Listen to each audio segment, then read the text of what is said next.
बिस्मिल्लाहिर्रहमानिर्रहीम। अस्सलाम वालेकुम जी। जहाँ भी हैं खुश रहें, आबाद रहें, हंसते मुस्कुराते रहें। दुआ है कि अल्लाह ताला हम सबको हलाल और वसी रिज़्क़ अता करें, आमीन। जैसा कि आप देख रहे हैं कि आपके सामने सर्व की जा रही है बहुत ही खूबसूरत, बहुत ही कलरफुल होने के साथ साथ बेहद डिलीशियस स्पेगेटीज़ की रेसिपी। ईद वाले दिन अपने आने वाले मेहमानों को सर्व करेंगे इंशाअल्लाह। वीडियो को फुल वॉच करना है, बहुत ही मज़ेदार रेसिपी हम तैयार करेंगे।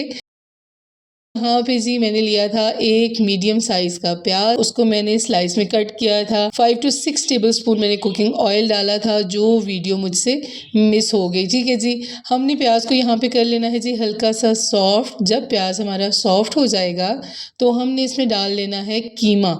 ठीक है, मैं यहाँ पे ½ kg कीमा डाल रही हूँ। अगर आप कीमा नहीं डालना चाहते तो आप इस पॉइंट पे चिकन भी डाल सकते हैं। ठीक है, छोटे छोटे बोनलेस पीसेस में। और 1 टेबलस्पून हमने डाल लेना है लहसुन पाउडर। ठीक है, मैं पाउडर का यूज़ कर रही हूँ, आप चाहें तो कुटा हुआ लहसुन 1 टेबलस्पून डाल सकते हैं। बहुत अच्छे से हमने कीमे को फ्राई करना है, इसका कलर चेंज होने तक। ठीक है जी, जब ये पिंक से वाइट में आ जाएगा और बहुत ही प्यारा सा ये फ्राई हो जाएगा कुछ इस तरह का,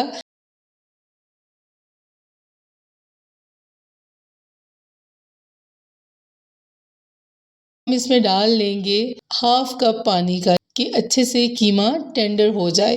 कीमे में हम मिक्स कर लेंगे और तकरीबन 8 से 10 मिनट के लिए मीडियम फ्लेम पे हमने इसको कुक होने के लिए छोड़ देना है। तो यहाँ जी कीमा हमारा कुक हो चुका है, पानी बिल्कुल ड्राई हो चुका है और कीमा भी टेंडर हो चुका है। हमने इसको हाई फ्लेम पे फ्राई करना है ताकि जो थोड़ा सा पानी है वो भी बिल्कुल ड्राई हो जाए। अभी हमने डाल लेना है जी 3 to 4 tablespoon soya sauce, 4 tablespoon हमने डाल लेनी है चिली सॉस और 1 टेबलस्पून हमने डालना है सिरका।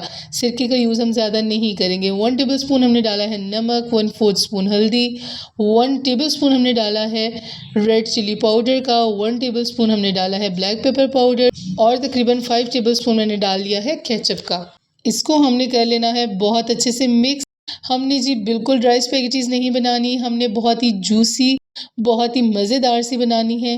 जो ड्राई होती हैं वो इतना ज़्यादा फ्लेवर नहीं देती। ठीक है जी, यहाँ पे हमने अपनी सॉसेज मसाले अच्छे से मिक्स कर लिए हैं, भून लिए हैं। अभी हमने डाल लेनी है वेजिटेबल्स। मैंने यहाँ पे एक शिमला मिर्च ली है और उसको मैंने इस तरह जूलियन में कट कर लिया है। एक गाजर ली है, उसको भी कट कर लिया है और थोड़ा सा मैंने गोभी का पीस लिया है जो 1 कप बना है। हमने वेजिटेबल्स को मिक्स कर लेना है। अगर आपने वेजिटेबल्स कम डालनी है कम डाल लें, अगर आपने स्किप करनी है तो स्किप कर दीजिए, लेकिन वेजिटेबल्स से बहुत ही अच्छा टेस्ट होता है और वेजिटेबल्स हेल्दी भी होती हैं। ठीक है, बच्चों के लिए भी और बड़ों के लिए भी। यहाँ पे हमने वेजिटेबल्स को हल्का सा सॉफ्ट करना है, बहुत ज़्यादा कुक नहीं करना। और यहाँ पे हमने ले ली हैं जी बॉयल्ड स्पेगेटीज़। मैंने एक पैकेट स्पेगेटीज़ का लिया है 2 लीटर पानी में, ½ टीस्पून नमक, ½ टीस्पून ऑयल डाला है और 8 मिनट के लिए स्पेगेटीज़ को बॉयल कर लिया है। 8 मिनट से ज़्यादा बॉयल नहीं करते, फिर वो बहुत ही ज़्यादा चिपचिपी हो जाती हैं। ठीक है जी, फिर इनको मैंने स्ट्रेनर में निकाल के ठंडे पानी से वॉश करके रख दिया था। बहुत ही सिंपल तरीका है बॉयलिंग का। और स्पेगेटीज़ अभी हमने डाल ली हैं वेजिटेबल्स और कीमे में, हमने इनको बहुत अच्छे से मिक्स कर लेना है। ख्याल रहे कि अगर आपके पास चम्मच इसी तरह का है तो फिर तो आसानी होगी, नहीं तो आप स्पैचुला का इस्तेमाल कीजिए और स्पेगेटीज़ को बहुत ही खूबसूरती के साथ मिक्स कर लें। स्पेगेटीज़ हमारी बहुत अच्छे से मिक्स हो चुकी है और सर्विंग के लिए बिल्कुल रेडी हो चुकी है। तो हम चलते हैं अपनी बहुत ही प्यारी सी सर्विंग की तरफ। तो ये लीजिए जनाब, आपके ईद पे आने वाले मेहमानों के लिए बहुत ही खूबसूरत सी स्पेगेटीज़ बनकर तैयार है। आई होप कि आपको ये रेसिपी वीडियो ज़रूर पसंद आई होगी। वीडियो अच्छी लगी है तो लाइक कर दें, मेरे चैनल को सब्सक्राइब कर दें और मेरे फेसबुक पेज किचन विद बिया को भी जरूर फॉलो कीजिए। मिलेंगे न्यू रेसिपी के साथ। अपना बहुत सारा ख्याल रखिएगा और मुझे दुआ में याद रखिएगा। अल्लाह हाफिज।